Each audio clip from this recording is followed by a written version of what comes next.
Allô Marie-Ève, j'espère que tu vas bien. J'ai lu le commentaire de Beauchemin et selon moi, ce propos voulait plutôt dire que plusieurs mères monoparentales ne reçoivent pas de revenus de veille ou d'orphelin car le père est toujours vivant, mais non présent dans la vie de leurs enfants et n'a pas de rien de surcroît. Donc faisait allusion aux hommes toujours vivants et qui n'assument absolument rien au niveau financier, du moins c'est mon interprétation. Et je crois que tu as raison. Vous êtes plusieurs à l'avoir dit et quand je l'ai lu de cette façon-là, oui, tu as raison. Je le vois de même aussi. Mais Beauchemin, c'est quelqu'un qui vient toujours apporter des petites affaires, genre des petits crochets aussi. OK? Donc, c'est pas la première fois que Beauchemin apporte des choses pour essayer de venir comparer. Fait que, à quoi ça sert d'apporter cette information-là que moi, je partage ma vie, que mon mari est plus là? Fait que oui, t'as tout à fait raison. Je n'avais pas envie de la vidéo parce qu'en même temps, on va pouvoir voir ici, ça ici. OK? On voit l'évolution. Moi, la raison pourquoi est-ce que j'enlève pas les vidéos, c'est parce qu'on voit l'évolution de « Hey, j'ai pensé comme ça, et voilà, voici le cheminement qui a été fait. » Et maintenant, ah oui, quand je le vois cette perspective-là, tu as raison. Donc oui, quand on le regarde comme ça puis qu'on lit ça, oui, c'était pas une attaque à moi en disant « Mais non, mais elle venait quand même apporter, je suis au courant que plein de femmes monoparentales, il y a plein de veuves qui sont venues dire « Moi, je suis veuve, puis moi, j'ai ci, moi, j'ai ça, puis j'ai pas ça, puis nanana. » OK? Donc, le but, c'était quoi l'intention de Beauchemin? C'était pas de venir nous faire sentir, de me faire sentir mieux. Fait en quoi est-ce que ça va venir changer mon opinion sur le sujet? Littéralement, je sais qu'il y a plein de femmes qui sont avec leur mari et que les autres sont. Je suis au courant, je suis pas aveugle, je suis pas niaiseuse. Moi, je parle de ma réalité à moi. Comment c'est pas facile. Je sais que c'est pas facile pour eux autres aussi. Mais un moment donné, Beauchemin a apporté plusieurs commentaires à plusieurs fois où est-ce que c'est fucking borderline insultant. Puis là, ben, un moment donné, c'était juste fini là. Dans les commentaires, j'étais borderline en train, est-ce que je la garde ou pas? Moi, du monde que leur but, c'est pas essayer de venir me faire sentir mieux, puis de vouloir me comparer à d'autres personnes. Hey, c'est pas comparable. Nos situations sont vraiment juste pas comparables. J'ai eu la chance d'avoir un mari qui était là, qui pensait à moi, mes besoins. Puis regarde, moi, je suis quelqu'un qui se respecte, puis j'ai attiré ça comme mari. À partir de là, l'histoire des autres, qui aillent raconter leur histoire, comment est-ce que vous autres, c'est super fucking horrible, puis comment est-ce que blablabla. Parce que moi, j'ai eu cette chance-là, ça veut pas dire que j'ai moins de douleurs.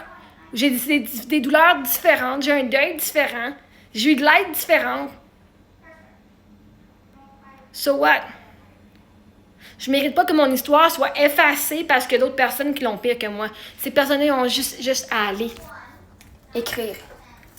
Fait qu'il y a, si on parle, message solo, maman qui est avec que papa il est plus là. Mais elle est quand même monoparentale parce que le père peut décider du jour au lendemain, boum, de revenir. C'est comment d'histoire que j'ai entendu dire « Ah, ma mère, moi, le père est parti, hop, là, à 12 ans, il est revenu, puis là, mon enfant là, il veut aller avec son père qui était absent. » Puis là, les mères viennent super fucking insulter parce que c'est eux autres qui ont élevé leurs enfants. Puis là, ils sont frus, puis là, ils font « Ah, mais là, tu sais. » Tant que le père est encore en vie, il peut toujours revenir. C'est juste un père dégueu pour ce temps-là.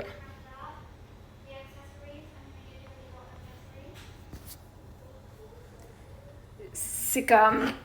Moi, Eric pourra jamais revenir dire « Hey, je veux revoir la garde de mes enfants. » Il pourra jamais. Fait qu'il y a une différence entre une mère solo. Une mère solo, c'est quelqu'un qui a décidé d'aller se faire...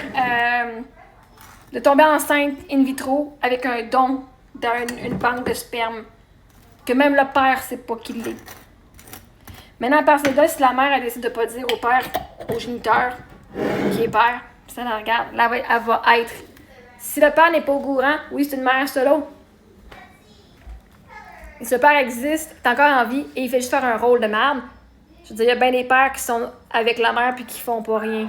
Ils sont autant de la merde. Mais le père est encore en vie, puis il existe. À partir de là, c'est pas une mère solo. Solo veut dire un parent. Ça prend un homme et une femme pour être géniteur, mais ça prend au moins une personne pour être parent. Monoparental, c'est un parent. Solo-parental, c'est un parent qui n'a pas l'autre. Monoparental, il y a plein de monde qui peuvent donner la garde. Il y a bien du monde qui font « ça me tente pas, je suis obligée », mais il va avoir la garde une journée par semaine. Parce que tu veux pas dire que tu es seul. Parce que ton mari a décidé de travailler 6 mois de l'année ou que tu as décidé d'être avec un homme qui travaille 2 semaines, tu peux pas venir dire que t'es monoparental. Tu es tellement le support financier de quelqu'un. Solo a fait tout par elle-même. Mono va faire pas mal par elle-même. Sauf qu'il y a une chance que le père revienne dans le portrait. Solo, il y a 0 chance. Faut juste être honnête où ce qu'on est. Il y a des avantages à toutes puis des désavantages à toutes.